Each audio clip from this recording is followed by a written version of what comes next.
6 months after closing, buyers call me frustrated because their Edina home has 0 yard space or their St. Louis Park ceiling is too low for anyone over 6 feet.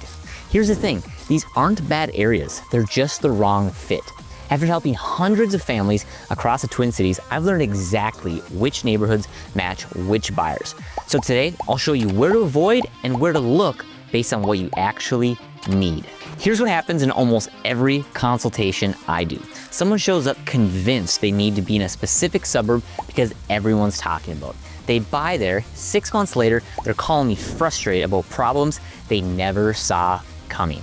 Maybe it's discovering their lot is so small they can't even fit a swing set, or finding out their charming older home needs $15,000 in repairs they didn't budget for, or realizing the commute they thought was manageable is actually draining their quality of life.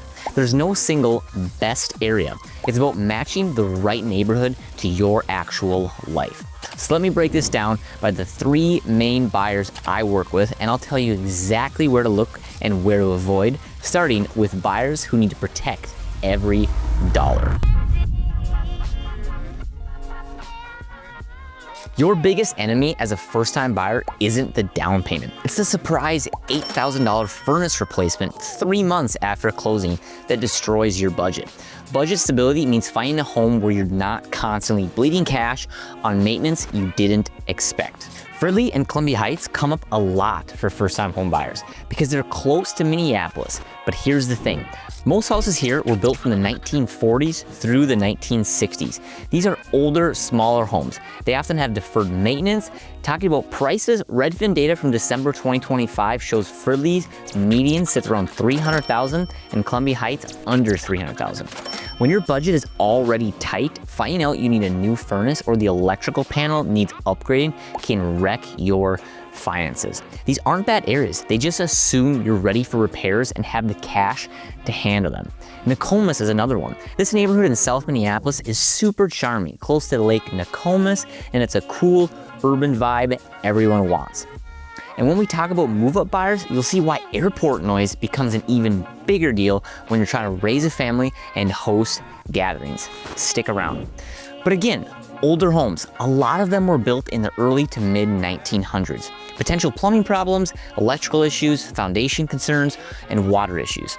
Plus, Nokomis is really close to the MSP airport. The city of Bloomington's plan shows areas on the east side get the worst aircraft noise. Nokomis gets noticeable airplane noise.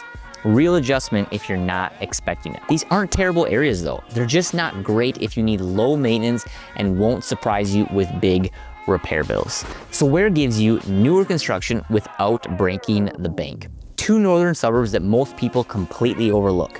Champlin is one of my favorites for first-time buyers.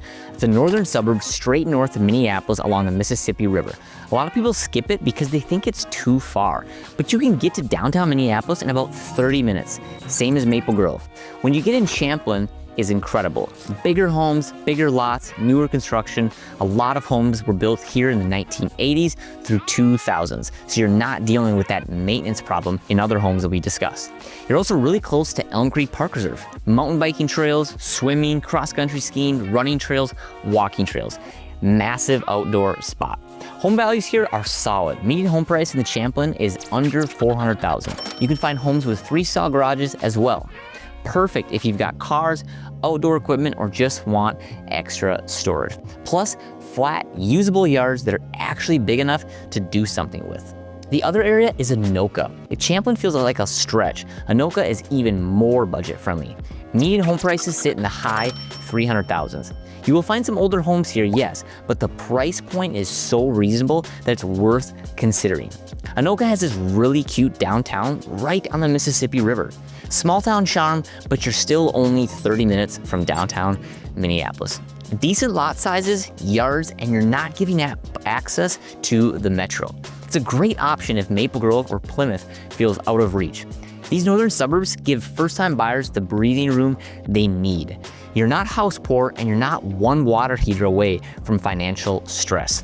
That stability matters when you're building equity for the first time. Quick note before we dive in deeper. If you're looking at the Minneapolis market, I work with buyers at every stage across the metro every single day. My contact information is in the description below. Don't hesitate to reach out. Now let's keep going. But what happens when you've built that equity and you're ready to upgrade? The game changes completely. So imagine that you are trying to host Thanksgiving with 15 people when your dining room is 8 feet from your neighbor's living room window and they can literally hear your entire conversation. That's the reality in some of Minneapolis's most popular suburbs. If you already own a home and you're ready to buy your family home, the place where you'll raise your kids, host holidays, stay for 10 plus years, your needs shift completely. You care about square footage, you want bigger lots, you need better school districts, you want a home built for long-term family living with less maintenance. You're not just buying shelter, you're buying a lifestyle that actually fits your growing family. Let me walk through some popular areas that frustrate move-up buyers, even though they've got great reputations. Edina is the first one, with an incredible reputation and consistently ranked as an A+ school district in Minnesota. But here's the trade-off. If you want space and privacy, Edina can be really challenging. Lots here are super tight. Homes built very close together. Lots of shared driveways. Your backyard might be the size of a small patio. Some homes here have 3 feet between you and your neighbor's house. Median home prices in Edina were in the mid 500,000 range. You're paying a premium for that address and a school district. Now, if lot size isn't a big deal and you value walkability, shopping, being close to everything, Edina can still work. But if you are picturing a big yard where your kids can play or you want to host outside without feeling cramped, you might be disappointed. St. Louis Park is another one. It's a super trendy suburb just 5 miles from downtown Minneapolis. A super cool vibe, positioned to really boom when the Green Line extension finally opens, which is currently expected around 2027. But the housing stock here is older, from the 1940s and 50s. A lot of these homes are story-and-a-half designs as well. Upstairs has that V-shaped ceiling where it slopes down. If you're a taller person, you're gonna feel cramped here. Ceilings are lower than what we build now. I'm actually selling a home right now in St. Louis Park, and we're struggling to find buyers because the ceiling height is turning people away. And when we get to the retiree later on, you'll see why these exact same tight lot neighborhoods that frustrate families become perfect for downsizers, so stay with me. Now here's the deal. However, the median price is around the high 300,000s, and you're also dealing with smaller lots, tighter spaces, more potential maintenance. Not a bad area at all, but if you want a home that feels spacious and modern, this might not be it. Hopkins is really similar to St. Louis Park, a cute downtown, but again, older homes, smaller lots, and layouts that aren't great for growing families. Its median prices are slightly lower, say in the low 300,000s. These areas work for certain buyers, just not for someone who wants that classic family home with 3 bedrooms on 1 level and a big flat yard. Richfield is another one to watch out for. Super centrally located, close to the Mall of America, close to both downtown Minneapolis and St. Paul. And they do have some bigger lots here. The median price here is around the mid 300,000s. But here's the catch. You're extremely close to the Minneapolis-St. Paul airport. The city of Bloomington's plan shows the east side gets the worst aircraft noise. Richfield is right in that zone. I've sold some homes in Richfield where the sellers spent thousands on soundproof, plane rated windows just to make the noise bearable. If you don't have those windows, you're gonna hear planes constantly, especially at night, and it is a real problem. East Bloomington has the same issue. Bloomington is overall solid though. Bigger homes, bigger lots, newer construction, close to Mall of America and Edina, and the prices sit at low 400,000s. But if you're on the east side, basically east of Highway 35W, you're dealing with that heavy plane noise.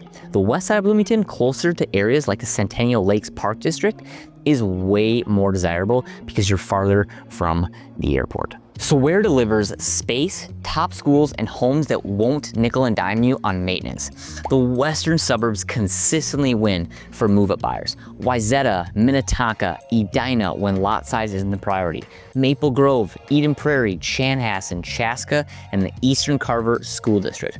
These are your top options. Wayzata has the #1 ranked school district in Minnesota with an A+ rating for the 3rd year in a row, with around 12,600 students across across 13 schools, including Wayzata High School, which is nationally recognized. But the median home price is higher than the ones we covered so far. According to homes.com, the median sale price is in the mid 1.1 million.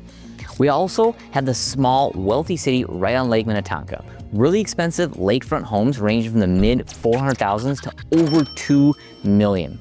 Top addresses in the metro. Minnetonka has the number 2 ranked school district with an A+ rating and 11,000 plus students across 13 schools. They've also got the Vantage program, this innovative learning program that's really well regarded. Parts of Minnetonka have Lake Minnetonka shoreline. Housing is well maintained, homes built in the 1960s through 2000s. Eden Prairie is one of the top ranked A+ school districts in Minnesota, with nearly 10,000 acres of parks and open space. This community has major employers like C.H. Robinson and Optum. Plus, housing spans 1970s through 2020s construction with median home prices from high 2000s to mid 500,000s. And Maple Grove is Minnesota's 11th biggest city, major retail spot with shops at Arbor Lakes. Housing here is mostly newer, 1980s through 2020s construction with a median price around the high 400,000s. Osseo schools are solid with a strong family community. Chanhassen, Chaska, and the Eastern Carver School District are down in the Southwest Metro. This is a highly rated district as well. These areas offer newer homes and more of a suburban, rural feel while still being close to the metro. And here's why all these areas work so well for move-up buyers. The housing stock is newer, mostly 1970s through 2000s construction. Better construction quality means less deferred maintenance. You get flat, usable yards that are actually big enough for kids, dogs, and outdoor entertaining. You'll find family-friendly layouts with 3 bedrooms on 1 level, which is huge when you've got young kids. I'm working with a couple right now who's about to have their first kid. They really care about having the primary bedroom on the same level as at least 2 other bedrooms so they don't have to go up and down the stairs in the middle of the night. Trust me, with a 3-month-old, and I've got one myself, walking down the stairs at 2 a.m. when they're screaming is not fun. These areas also have highly rated schools that support long-term value. When you buy in Wayzata, Minnetonka, or Eden Prairie, you're buying in a district where people will pay extra to get in. It protects your investment. The western suburbs give you room to grow without compromising on schools or forcing your family into a cramped lifestyle. You get the space, the quality construction, and the peace of mind that comes with newer homes. But not everyone needs 3 bedrooms on 1 level and a massive yard. Some buyers are looking for the exact opposite. Every week, I talk to retirees who bought a 4-bedroom house in the suburbs 20 years ago for their kids. Now those kids are gone. They're maintaining 3,000 square feet they don't use, mowing half an acre they don't enjoy, and shoveling a 50-foot driveway they physically can't handle anymore. Don't let that be you. If you're at the stage where you're thinking about the next chapter, maybe retiring, maybe empty nesters looking to simplify, your needs are totally different. Some of you want easy travel access and low stress. Others want minimal yard work and walkable neighborhoods. Some of you want max privacy and space. Let me break down where to look based on what you actually want, starting with the travelers. If you travel a lot, maybe you're a snowbird heading south for the winter, or you've got family in other states and you're flying frequently. Mendota Heights is hands down one of the best options then. Mendota Heights is extremely close to the MSP airport, which is huge for frequent travelers. The airport is about 10 miles from downtown Minneapolis. It's the 18th busiest airport in North America, serving 37 million passengers in 2024. Being this close means you can get to the airport in 10 to 15 minutes. Massive convenience. But it's not just about the airport. Mendota Heights is ranked as one of the best places to retire in Minnesota. Quiet, well-maintained neighborhoods with larger homes, bigger lots, real privacy. Solid, established homes that hold their value. Mendota Heights tends to fly under the radar compared to better-known names like Edina or Wayzata. But once people discover it, it often jumps straight to the top of their list. It's a hidden gem for people who want a quiet, high-quality retirement spot with easy access to both Minneapolis and St. Paul. But airport access is just one retirement priority. Let's talk about the opposite approach. Now, if you don't want to deal with mowing a huge lawn or plowing a long driveway in the winter, but if you still want to be close to restaurants, shopping, activities, Look at Edina, St. Louis Park, and Hopkins. I know I said earlier these areas aren't great for move-up buyers, but they can be perfect for downsizers. Here's why. Lots are smaller, which means less yard to keep up. You might have a little front yard, a little backyard, and that's it. Some homes have detached garages, so your driveway is minimal. Not spending your weekends mowing grass or your winter mornings shoveling snow. But if you're not spending nearly as much of your weekend mowing grass or your winter mornings shoveling snow, you've also got the Galleria and 50th in France, which is a popular shopping and dining spot. Hopkins has a cute main downtown strip. St. Louis Park is just 5 miles from downtown Minneapolis with easy access to restaurants, trails, and shops. It's perfect if you want convenience over space. Walk to coffee, walk to dinner, not dealing with a huge property. Low maintenance lifestyle that still keeps you connected to the community. These walkable, low maintenance options work great when you're scaling down. But what if you want the opposite? On the opposite side, if you want space, privacy, a quiet setting where you're not on top of your neighbors, look at Victoria and Medina. Victoria is roughly 30 to 35 minutes southwest of downtown Minneapolis, located just south of the Lake Minnetonka area, close to the Carver Park Reserve, which is a massive outdoor recreation area. Small town feel without being isolated. The median price is in the high 600,000s. Still close enough to Wayzata, Minnetonka, and the lake communities, but it's a lot quieter and less busy than living right on the lake. Medina is the top spot if you want max privacy. This is where you'll find estate-style homes on large wooded lots, sometimes an acre, sometimes 5 acres. A lot of it is just natural wooded land, so you're not dealing with tons of lawn work. But you've got space and seclusion. Medina is really close to Wayzata and Plymouth, so you're still in great schools. Most of it is in the Orono or Wayzata school district. You've got access to everything, but you're driving down these country roads and all of a sudden there's just this beautiful large home sitting on 2 or 3 acres. And you'll also pay for all of that. Medina's prices are between mid 900s to mid 1.1 million. If you want privacy and don't mind being a little more removed, this is for sure the spot. Whether you want airport convenience, walkable urban living, or secluded countryside, there is a retirement option that fits for you. The key is being honest about which lifestyle actually matches your daily reality, not just what sounds nice in theory. The suburbs you choose today shape your financial future and your family's daily life for years to come. Picking the right lifestyle fit beats chasing the wrong zip code every single time. If you're thinking about moving to Minneapolis or you're already here and need help matching neighborhoods to your actual priorities, shoot me an email today. I'll walk you through what's available right now. And if you want to see my complete ranking of every major Minneapolis suburb from D tier to A tier with price comparisons and appreciation data, I've linked my deep dive video here. Thanks for watching, everybody, and I'll see you guys in the next one.